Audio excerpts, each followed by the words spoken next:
Mulai. Beda lagi kalau dalam konteks negara yaitu aturan yang dibikin oleh manusia untuk ketertiban manusia. Sedangkan hukum Islam itu di Indonesia itu ada positif dan ada negatif.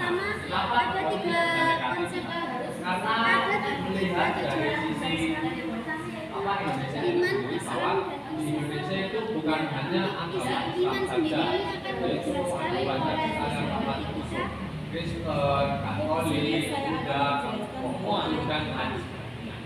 Lalu apakah efektif jika diterapkan dalam Indonesia itu? Nah, di sini ada hukum hukum Indonesia itu ada negatifnya dan juga ada sisi positifnya. Dan yang lebih saya akan terangkan positifnya terlebih dahulu. Yang pertama, iman Manusia kepada kalau di Allah, Indonesia, kalau di iman kepada malaikat Islam, Allah, kemudian yang ketiga iman kepada kitab-kitab Allah, yang keempat iman kepada nabi Rasulullah, yang kelima iman kepada hari akhir, dan keenam iman kepada Allah. Adapun iman ini terbagi menjadi 5 tingkatan. Yang pertama yaitu taklid. Taklid ini merupakan keimanan yang didasarkan pada kepercayaan akan ucapan orang lain. Beliau itu mempercayai akan ucapan orang lain. Taklid itu mempercayai tentang yang agama-agama lain ucapan kemudian yang kedua al-ilmu. Pada tingkatan ini, al-ilmu ini keimanan seseorang didasarkan pada pemahaman akidah dan dari ulama. Kemudian yang ketiga tentang yang yaitu keimanan ini merupakan diri Allah melalui pengawasan batin atau hati. Kemudian yang keempat iman hak, yaitu tingkatan ini melihat Allah itu dari hati.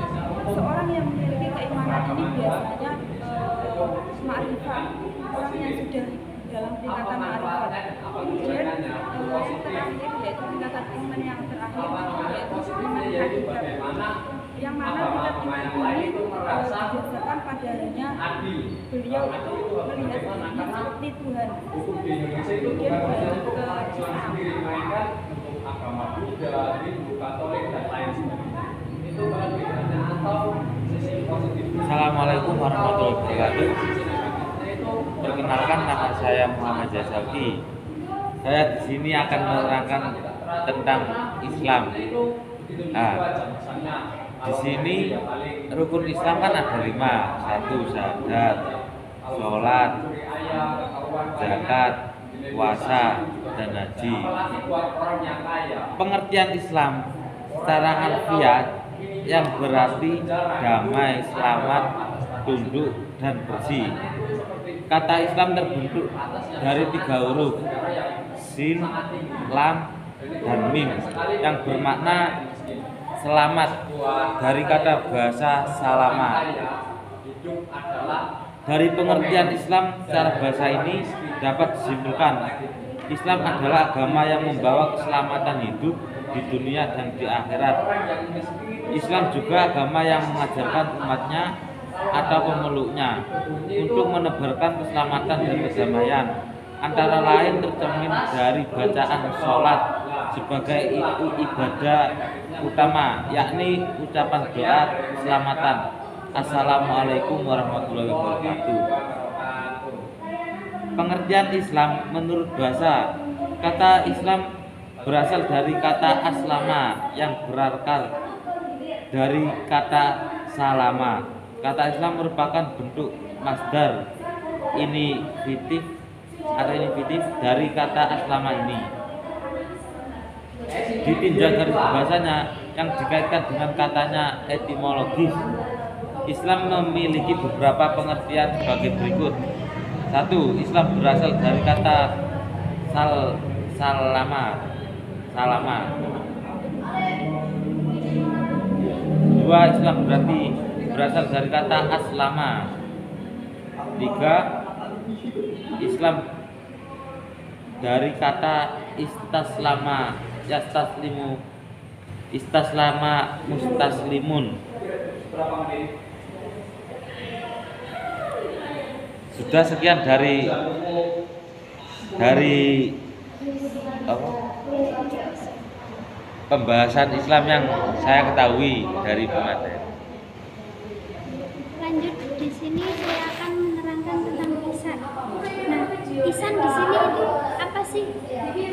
Ihsan di sini itu termasuk perbuatan baik. Nah, pembagian ihsan sendiri itu ada 5. Yang pertama, ihsan kepada Allah, ihsan kepada diri sendiri, ihsan kepada manusia, dan ihsan kepada sesama. Nah, di sini apa sih yang dimaksud dengan ihsan kepada Allah? Contoh yaitu ini Nabi pernah berkata, jika engkau beribadah kepada Allah seakan-akan engkau melihatnya, dan jika engkau tidak melihatnya maka Allah akan melihatmu. Nah, contoh ihsan kepada Allah di sini yaitu melarang menjalankan perintahnya dan menjauhi larangannya. Nah, untuk yang nomor 2 yaitu ihsan kepada diri sendiri. Contohnya menjadwalkan waktu sendirian. Yang kedua yaitu meditasi dan mengurangi media sosial. Yang ketiga yaitu ihsan kepada manusia. Contohnya berbuat jujur kepada sesama manusia, berperilaku baik, tolong menolong, bersedekah, dan bertoleransi. Kemudian yang keempat yaitu ihsan kepada sesama makhluk. Nah, di sini kata-kata makhluk itu bukan hanya manusia, jadi hewan pun juga makhluk Allah. Contohnya, kita sebagai manusia itu tidak boleh membunuh hewan. Terus untuk selanjutnya, kan makhluk itu kategorinya bukan manusia saja ya. Jadi kan ada hewan, ada tumbuhan. Nah, kita sebagai manusia membuktikan ihsan kepada tumbuhan itu kalau tidak boleh menebang tumbuhan dan tidak boleh sehingga merusak alam itu, tidak boleh. Nah, di sini pentingnya ihsan itu apa sih? Ihsan sendiri itu akan menjadikan kita sosok manusia yang dapat memajukan dirinya. Sekian materi ihsan yang dapat saya sampaikan. Selanjutnya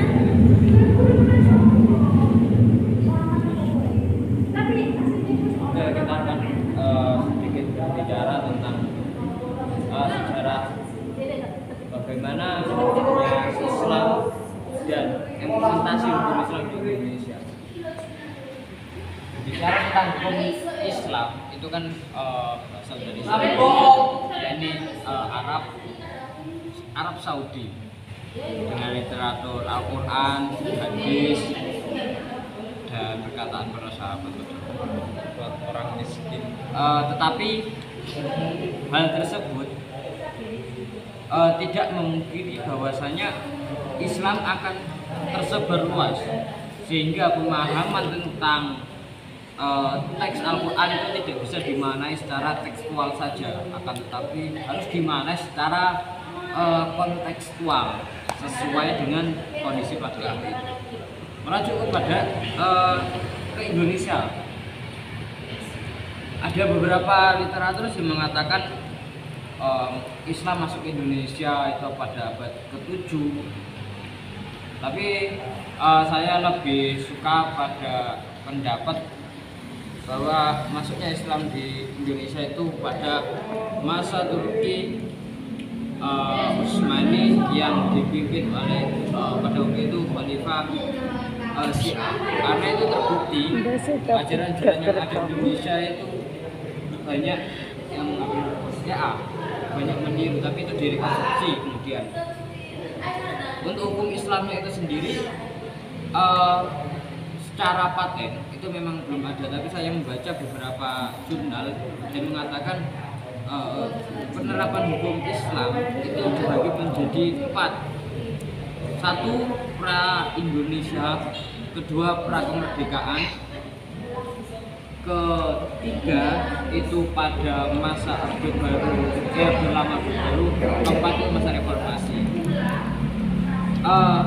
Dari keterkaitan itu mulai dari sebelum masuknya penerapan hukum Islam. Di situ ada kesultanan. Jadi sultan itu mayoritas dan sultan itu adalah agama Islam dan dia sudah menerapkan hukum Islam. Tapi itu Indonesia belum terbentuk. Kemudian pra kemerdekaan. Disitulah berbagai upaya Soekarno untuk menyatukan berbagai pendapat dari beberapa agama-agama termasuk Hindu dan untuk apa ya? Karena Indonesia itu mempunyai banyak agama. Indonesia itu termasuk negara yang maju, maka perlulah kita menyesuaikan atau dalam mengambil hukum kita harus bisa setara semuanya.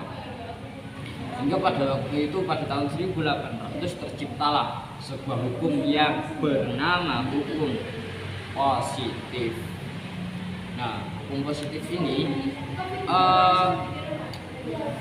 semua itu di Mbak dipindah dari laptop ya apa? Artinya apa? Apa ini sangat nyalin laptop? Bagus ketika diterapkan di Indonesia. Karena apa? Karena mengingat Indonesia Ini makan gak? Jadi penerapan positif hukum positif itu sangat relevan.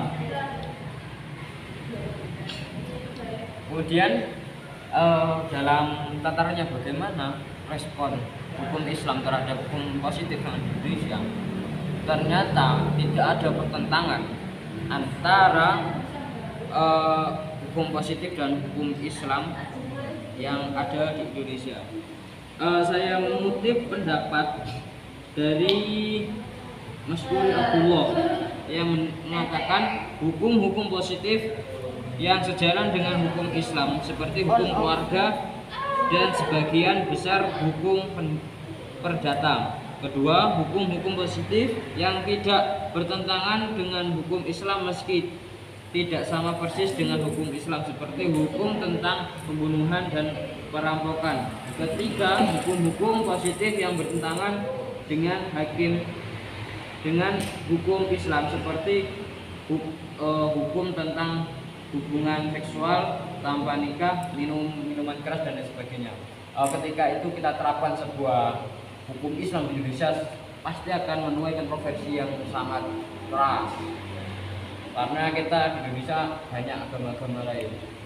Ketika kita menerapkan hukum Islam, berarti menerapkan hukum Islam di Indonesia, berarti kita menafikan agama-agama lain kan, dan itu hablum minannasnya tidak ada sama sekali. Makanya penerapan hukum positif sangat efektif dan itu sejalan dengan apa itu namanya tentang hukum yang ada di Indonesia itu sendiri.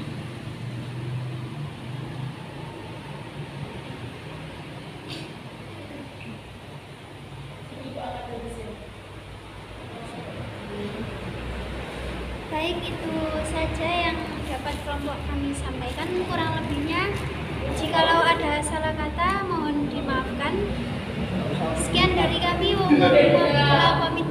Wassalamualaikum warahmatullahi wabarakatuh.